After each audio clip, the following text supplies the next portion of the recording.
அண்ணா ஒரு பெட்டி scissor 2 cover அண்ணி பாக்கு தரணா.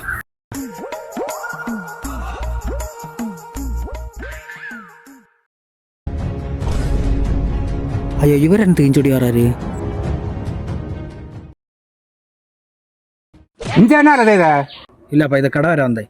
கடைக்கு போனியா? கையில தன்னால அண்ணி பாக்கு. ஓ சாரு பாக்கெல்லாம் போட ஆரம்பிச்சியளோ? இல்லப்பா இது பாக்கணும் என்ன அப்படி இல்லை. இதுல அண்டி பருப்பு கிஸ்மிஸ் ஜீரக மிட்டாய் அதே போல தான் கிடக்கும். இது அண்ணி பாக்கு. பல ஒன்னா நான் கஷ்டப்பட்டு படிச்சா வச்சா நீ அண்ணி பாக்கு துண்ணி பாக்கணும் இல்லைன்னு தெரியுது இல்லையா? இன்னும் பாக்குவப்பா நாளை சிசர் வலிப்பா அடுத்து வெள்ளம் அடிப்பியோ? அண்ணா ஒரு பெட்டி சிகரெட் வாங்கி நாங்கள் போட்டுன்னு வந்தியா அண்ணா?